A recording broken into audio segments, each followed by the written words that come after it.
श्री शिवाय नमस्तुभ्यम। दोस्तों, गुरुदेव कहते हैं कि सोमवार की अष्टमी बहुत ही खास होती है महादेव को मनाने के लिए।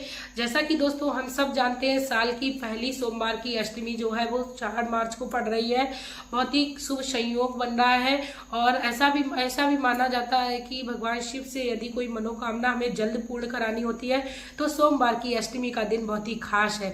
यदि आपके बच्चे का पढ़ाई में मन नहीं लगता या आपके बच्चे का विवेक जो है वो कमजोर है, आपके बच्चे की मानसिकता अच्छी नहीं है, आपका बच्चे को किसी प्रकार का जन्म से ही विकार है, तो आप श्री महादेव का ये उपाय कर सकते हैं और बच्चे के जीवन में सुख समृद्धि ला सकते हो। और माता को ये उपाय अपने बच्चे की खुशहाली के लिए अवश्य करना चाहिए, क्योंकि हर माँ का सपना होता है उसका बच्चा अपने जीवन में परम लक्ष्य को पाए और वह एक कामयाब बने। तो दोस्तों, आप लोगों को ये उपाय करना है, लेकिन आपको पूर्ण विधि के जानकर ही करना है किस तरीके से आपको ये उपाय करना है, क्योंकि गुरुदेव कहते हैं कि कोई भी उपाय हमें आधी अधूरी जानकारी के साथ नहीं करना चाहिए। मैं मेरे आराध्य श्री लक्ष्मी नारायण को मैं कोटि कोटि प्रणाम करती हूँ, मैं उनको कोटि कोटि नमस्कार करती हूँ।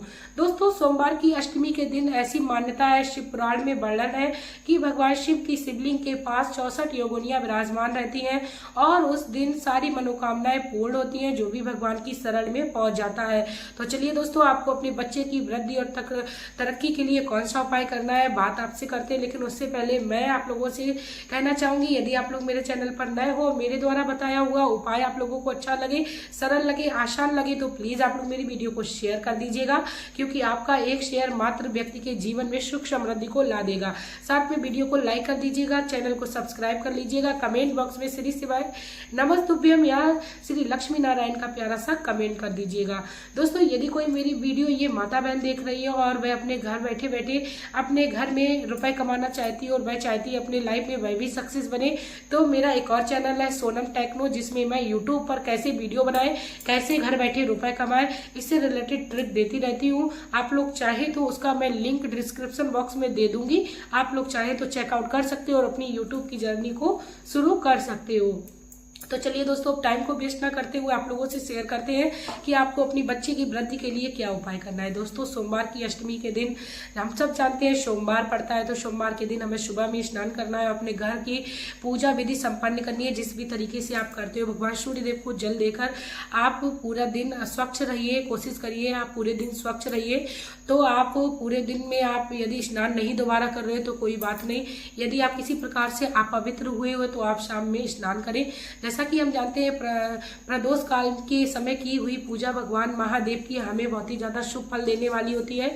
संध्या के समय हमें महादेव के मंदिर में जाना है और दोस्तों, अपने घर से हमें 7 चावल के दाने लेने हैं। चावल के दाने आप अपनी घर की किचन से ही ले सकते हो, लेकिन चावल के दाने आपको निकालते समय ये बात याद में रखनी है, चावल के दाने कहीं से टूटे नहीं होने चाहिए, खंडित नहीं होने चाहिए।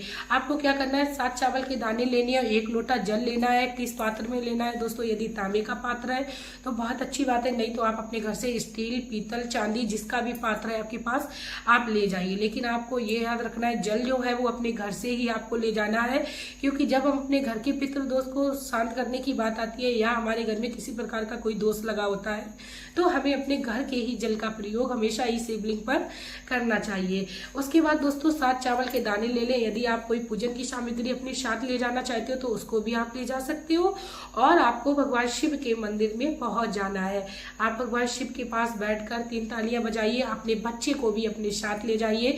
हाँ दोस्तों, उससे पहले मैं एक बात और बताना भूल गई, आप एक आटे का दीपक जरूर बनाएं सोमवार की अष्टमी के दिन अपने बच्चे की तरक्की के लिए। आप आटे का दीपक ले जाएं और उस समय आपको ये बात ध्यान में रखनी है कि आटे का दीपक जो है वह आप सिर्फ और सिर्फ उस समय उतना ही लगाएं जिससे दीपक बन जाए। थोड़ा बहुत बच जाए कोई बात नहीं, लेकिन इस धारणा से नहीं लगाना है कि आप एक बार में ही अपने घर की रोटी का भी आटा बना के रख दें, ऐसा नहीं करना है। आपको भगवान शिव के पास बैठ जाना है और आप जो 1 लोटा जल ले गई थी दोस्तों, उसमें ही आपको 7 वो चावल के दाने डाल लेने हैं।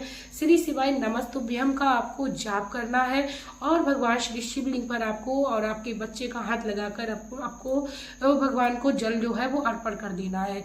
दोस्तों, अपने बच्चे की मंगल कामना के लिए, बच्चे की बुद्धि देने के लिए, बच्चे के जीवन में विकार कोई चल रहा है या कोई बहुत ही दिनों से रोग चल रहा है, उसको मुझसे मुक्ति पाने की भगवान शिव से प्रार्थना करें जल चढ़ाते समय ही। उसके बाद दोस्तों, आप अपने बच्चे के जीवन में आप विद्या से संबंधित कामना भी कर सकती हैं। इस कामना को करने के बाद आप शिवलिंग पर पूर्ण जल जो है वो एक धार बना के धीरे धीरे चढ़ाना है दोस्तों। एक बार में ही पूरा का पूरा जल नहीं ओढ़ना होता। जब भी हम भगवान श्री शिवलिंग पर जल को चढ़ाएं तो इस बात का हमें विशेष ध्यान रखना चाहिए। बहुत ही धीरे धीरे एक धार बना के, ऐसे रुक रुक के धार बना के हमें शिवलिंग पर जल नहीं चढ़ाना चाहिए। इसके बाद दोस्तों आप अपने साथ जो भी सामग्री ले गई थी, चंदन इत्यादि से, बच्चा भी साथ में पूजन कर रहा है तो बहुत ही उत्तम होता है। और जो आप आटे का दीपक बना के ले गई थी, तो यदि आपका बच्चा माचिस जलाने के लायक है तो आप उस बच्चे से ही उस दीपक को भगवान श्री शिवलिंग के पास प्रज्वलित कराएं और उस बच्चे से ही उस मंत्र का भी उच्चारण कराएं, ओम नमः शिवाय या श्री शिवाय नमस्तुभ्यम का। कोशिश करिए आप माचिस भी अपने घर से ले जाइए और जो भी माचिस ले जाए आप उसको वहीं पर छोड़ कर आए। इससे आपको और भी ज्यादा फल की प्राप्ति होती है। क्योंकि ऐसी मान्यता है जब हम भगवान के मंदिर में प्रकाश करते हैं और उस माचिस से कई लोग और आके प्रकाश करते हैं तो हमारे जीवन में अंधकार दूर हो जाता है, हमारे जीवन में भी प्रकाश हो जाता है। इसके बाद भगवान शिव की पूजा आराधना करने के बाद आरती कर लीजिए और अपने बच्चे की मंगल कामना फिर से कर लीजिए। भगवान शिव के समस्त परिवार का ध्यान कर लीजिए। आप अपने घर जाइए दोस्तों। आप लोगों का जो उपाय था वो पूर्ण हो गया है। आपके बच्चे के ऊपर भगवान शिव की कृपा प्राप्त होगी। ये छोटा सा उपाय आपके बच्चे के जीवन में कामयाबी दिलाएगा। हर किसी माँ को करना चाहिए। इसी के साथ दोस्तों आप मेरी इस वीडियो को शेयर कर दीजिएगा, क्योंकि बच्चे सबके एक जैसे होते हैं। क्योंकि हर माँ अपने बच्चे के जीवन में मंगल कामना चाहती है, उसका जीवन जो है वो कामयाबी से भरा देखना चाहती है। और जब भी हम किसी के लाभ के लिए इस वीडियो को शेयर करते हैं तो दोस्तों भगवान शिव की कृपा प्राप्त होती है। ऐसी मान्यता है कलयुग केवल नाम आधारा, सिमर सिमर नर उतरे पारा। कलयुग में भगवान नाम का ही कीर्तन हमें परम मोक्ष को प्रदान करता है।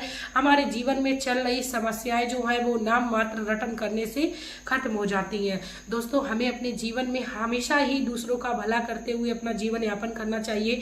कभी भी किसी स्वार्थ के लिए दूसरे को कष्ट हमें नहीं पहुंचाना चाहिए, क्योंकि भगवान ने स्वयं ऐसा गीता में वर्णित किया है कि जो व्यक्ति दूसरों का बुरा करके अपने भले की कामना करता है उस व्यक्ति का साथ मैं कभी नहीं छोड़ता हूँ। भले ही उसे थोड़े समय के लिए सुख प्रदान हो जाए, लेकिन अंत में उसका हमेशा ही गलत ही होता है। इसीलिए दोस्तों हमें हर किसी के साथ प्रेम की भावना रखनी चाहिए। यदि कुछ समय के लिए हमारे पास कष्ट आ भी जाता है भगवान की शरण में जाने के बाद भी, तो तब भी हमें अपने दिल से धैर्य और वो भगवान के प्रति आस्था नहीं छोड़नी चाहिए। क्योंकि जिसका धैर्य और जिसकी आस्था भगवान के प्रति डगमगा जाती है वह व्यक्ति अपनी लाइफ में कभी भी सक्सेस नहीं होता है। क्योंकि माता पिता अपने बच्चे की जैसे कामना चाहते हैं और माता पिता यही चाहते हैं मेरे बच्चे के लिए क्या सही है क्या गलत है, तभी सोचकर हर चीज बच्चे को दिलाते हैं। तो ठीक वही हाल भगवान का है। यदि भगवान को नहीं लग रहा हमारे लिए ये चीज नहीं उत्तम है, तब वह चीज हमें नहीं मिलती है। इसके लिए हमें भगवान से द्वेष नहीं करना चाहिए। इसी के साथ दोस्तों आप लोग अपने जीवन में खुश रहिए, ऐसी मैं महादेव से प्रार्थना करती हूँ। मिलते हैं नई वीडियो में नई जानकारी के साथ। यदि मेरी माता बहन के जीवन में और कोई भी समस्या चल रही है तो मैं कोशिश करती हूँ महादेव से संबंधित या कोई भी उपाय या श्री हरि से संबंधित कोई भी उपाय मैं आप लोगों के लिए लाती रहती हूँ और आप लोगों तक पहुंचाती रहती हूँ। मिलते हैं नई वीडियो में, तब तक के लिए आपका प्यार और कीमती समय देने के लिए धन्यवाद।